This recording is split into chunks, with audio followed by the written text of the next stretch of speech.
Olá, eu sou Luiz José, aluno da Universidade Federal Rural de Pernambuco, do curso de Licenciatura em Computação. Hoje eu vou falar sobre Alan Turing, vou falar sobre sua biografia e a sua criação, a máquina de Turing.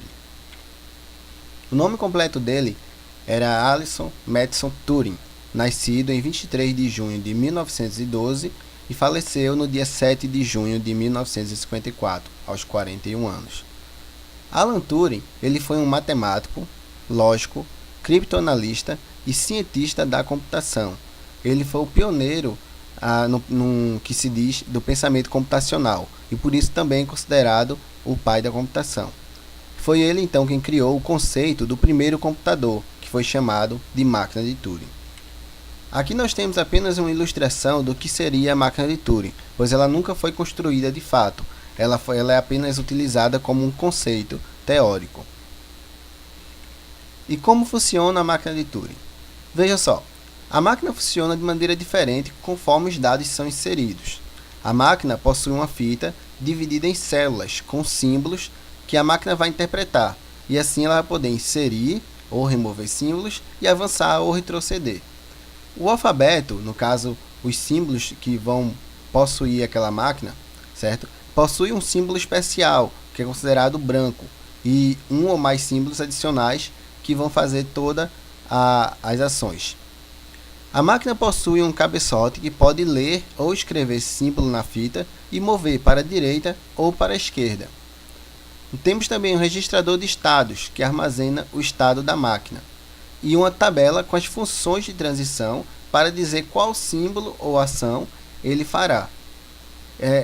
Ele funciona como um algoritmo, ou seja, como um conjunto de instruções a ser seguidos. Então, baseado na entrada e nos símbolos que forem inseridos, ele vai agir de formas diferentes. E como funciona o processamento da máquina de Turing?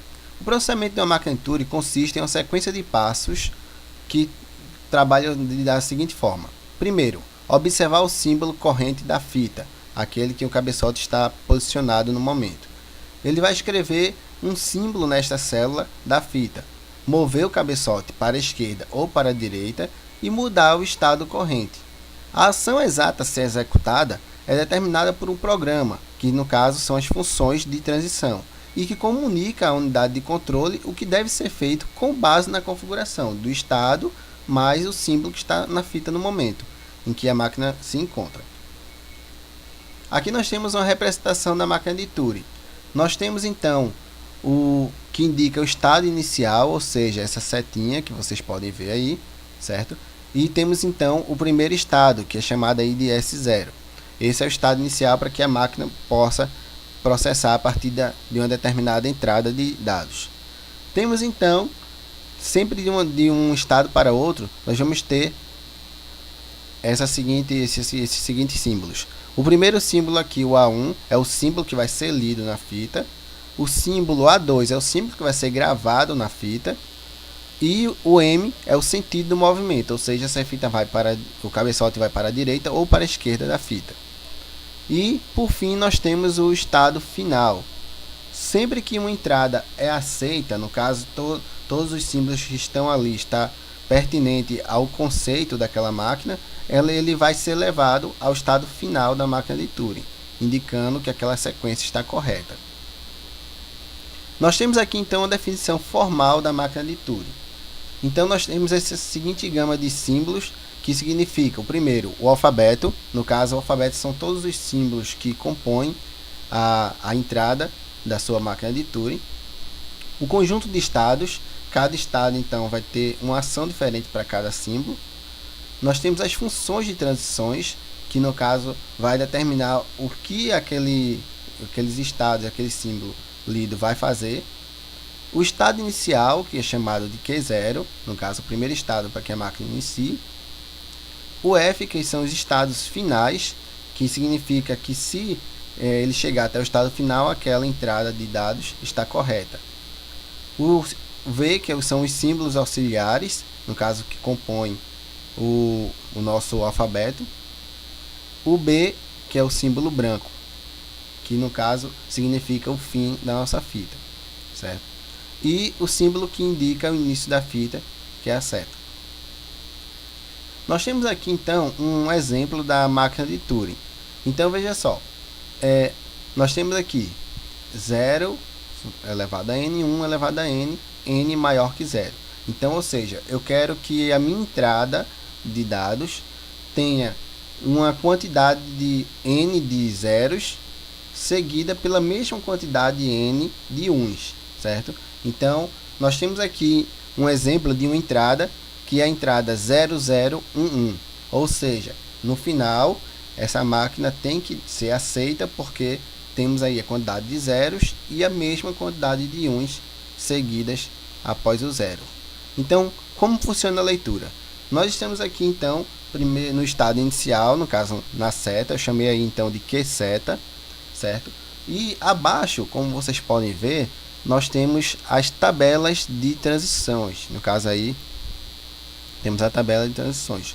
Então, todas as funções mostradas aí vão ser as funções que ele vai executar ao ler um determinado símbolo e dependendo do estado que ele se encontra no momento. Então, vamos começar. O cabeçote, no momento, que é representado por essa seta azul, ele está, então, num estado inicial, certo? Onde temos o seguinte símbolo aqui. Então, temos o estado inicial QSeta, e ele vai substituir, ele vai ler o símbolo, no caso, seta, e o resultado vai ser o seguinte, ele vai para o estado Q0, vai escrever a seta, ou seja, ele vai permanecer o mesmo símbolo, já que aqui nós já lemos a seta, então ele vai escrever a seta, ou seja, deixar o mesmo símbolo e vai para a direita. Então, temos aqui, ele leu, ele passou agora para a próxima célula, né? O cabeçote já passou para o lado, para a direita. Então, aí nós estamos no estado Q0 e foi lido o símbolo 0. Como vocês podem ver em vermelho na tabela, nós vamos agora para o estado Q1, vamos escrever x, então substituímos o 0 por x e foi para a direita. Então, aí no caso, escrevemos x e fomos para a direita, certo? Continuando, passamos aí para o estado Q1 e ele vai ler 0. Então, ele vai permanecer no estado Q1, vai permanecer o 0 e vai para a direita. Então, vamos agora para o próximo. Estamos ainda no estado Q1, ele leu 1. Então, agora ele vai passar para o estado QX, vai escrever Y e vai para a esquerda. Reparem que dessa vez o cabeçote foi para a esquerda. Então, vamos para o estado QX, estamos no estado QX, e leu 0. Então, ele vai permanecer no estado QX, vai permanecer o 0 e vai para a esquerda. No estado QX, ele leu x, então ele vai para o estado Q0, escreve x e vai para a direita. Agora, ainda no estado Q0, ele leu 0, então ele vai para o estado Q1, escreve x e vai para a direita. Agora no estado Q1, ele leu y, então ele permanece no estado Q1, escreve y e vai para a direita. Agora no estado Q1, ele leu 1, então ele vai para o estado QX, escreve y e vai para a esquerda.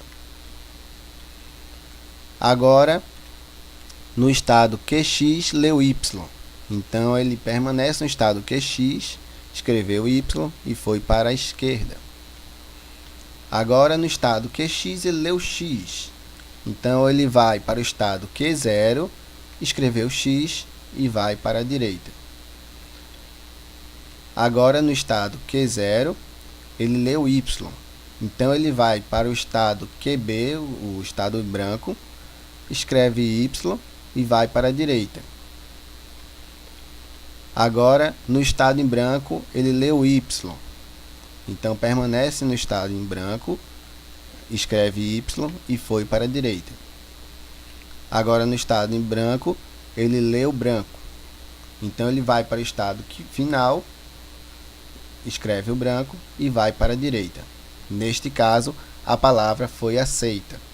Então, se eu utilizar essa mesma tabela de transição e colocar como exemplo uma quantidade de zeros maior ou menor do que a quantidade de y, ou vice-versa, a palavra não vai ser aceita. Vocês mesmos podem testar isso aí, peguem papel e caneta, escrevam uma sequência de x seguidas por uma sequência de y, onde a sequência de x e de y vai ser diferente. Vocês vão ver que a leitura vai terminar sem chegar no estado final, porque a palavra não vai ser aceita por não cumprir essa norma.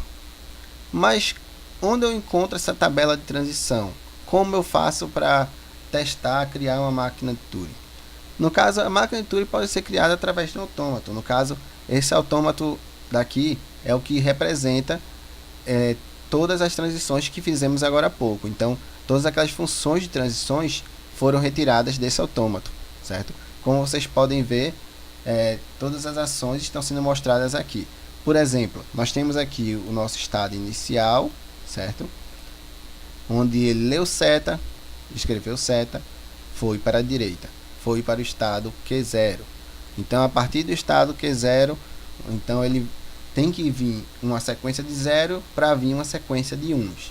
Então, se vier primeiro o número 1, você pode ver que nós só temos aqui no estado Q0, apenas se ele lê 0, que ele vai substituir pelo x e vai para a direita, ou se ele lê y, que ele vai substituir pelo y e vai para a direita. Então, se no caso a entrada que eu fornecer começar pelo número 1, o programa não vai ser aceito, certo?